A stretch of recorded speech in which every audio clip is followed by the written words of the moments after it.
Okay, I think everyone here. Quickly, we'll do a walk around in the car. Obviously want to get you in the car so you can drive. Want to point out a few things on the new 2020 Legacy.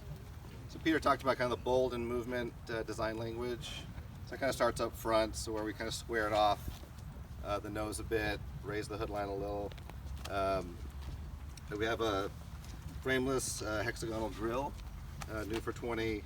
The lower kind of intake or grill intake there, the frame is all blacked out. That's to kind of evoke an aircraft. LED headlamps, so that's low and high beam, standard on everything, as well as high beam assist. What's this one? This is a touring. This is a top line, yeah. But every Legacy gets the full LED headlamp treatment with high beam assist. We talked about the Eyesight, so again that's standard on every car. Acoustic windshield on every Legacy. The XT models add the acoustic front door glass. So when you get in a turbo, you'll kind of notice that, hey, that's an even quieter experience. Kind of go around to the side.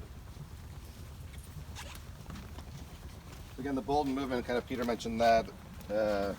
Starts kind of with the profile, how we, it's a thicker profile panel. The pronounced fender flares, again, to kind of show off the all-wheel drive. The wheelbase is the same as the 19. Height is up just 1/10 of an inch. Width is the same. And length is up about 1.5 inches. So longer obviously than last year, but shorter than Accord Camry. So limited, or sport, limited touring, 18-inch alloys. And then the base and premium is a 17-inch. Yokohama's for all the tires. Gonna come back here to the tail.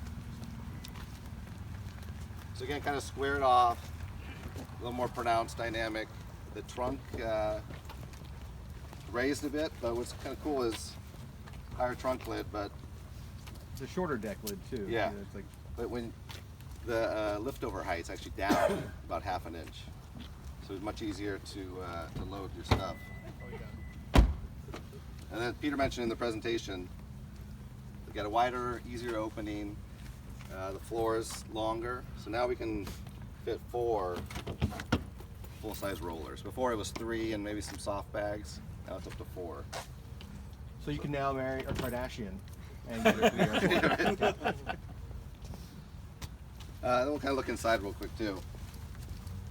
Is twin tailpipes only on the turbo? Correct. Yeah, dual exhaust on the turbos, yeah. We talked about the length growing a bit. That really helped with the rear seat legroom, which is up about 1.5 inches as well. So that's also, I should point out, about over 1/2 inch more than a Lexus LS. So really a roomy back seat. 1.5 inches up over before. Over the 19, yeah. Or what is? I'm sorry. The rear legroom. Yeah. You said it's even roomier than the LS? Yeah, about 0.6 of an inch for rear legroom. And then available on limited and then touring too, you get heated rear seats. And this is the Napa, this is the touring, so you want to check and feel this. This is the softer, more premium leather.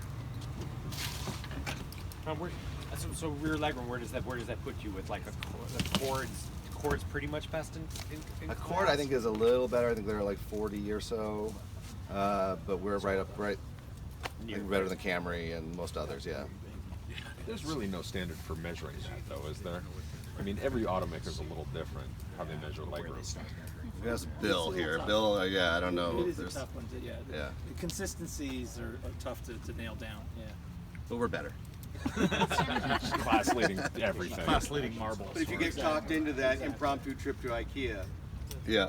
you can do it. You can see that, yeah, as we showed here, the seats fold down there, large objects. The other thing I would like to is H-point. H-point's higher. So up front on touring, and then available on limited too, heated ventilated seats, heated steering wheel. Of course, you got the new large 11.6-inch screen. A lot more cubbies now too, storage spots. See that especially on the passenger side. And then forward of the gear shift, deep slot too, and that's where you can get the accessory wireless charger. So on the standard model, the screen wouldn't look any different, or it's actually a split screen on the On the base cards, model? it's a split screen, and there's two 7-inch screens, right, stacked. Okay. And then once you get it in premium and above, it's that screen. Yeah, and then what's the kind of the leatherette? What's that called? On the kind of limited, you mean, or Yeah, is it- limited you get leather, Yeah. but the touring is the Napa leather, so it's the more premium leather. Oh, okay. Yeah, and then everything else is a cloth seat. And the Sport has the unique, like two-tone cloth treatment with red stitching. So that's cloth for sport. Yeah, and there are I think So some the vinyl Outback, the Onyx Outback had like a StarTex. Yeah, what'd you call that? that's a urethane. Urethane, Yeah. but there's no urethane on this one. No, Okay, that was just for for the Outback. Yeah, exactly. And then when you do your adaptive, the cruise control, it's all here on the right spoke of the steering wheel. All the buttons there. So you just need to activate the cruise, set that, and then there's the steering wheel button. So press that to then do the lane centering, and you'll see the icon come up, and then it'll go green when it's ready, and then you can test that out. You on can the defeat highway. that if you don't want it. Yeah.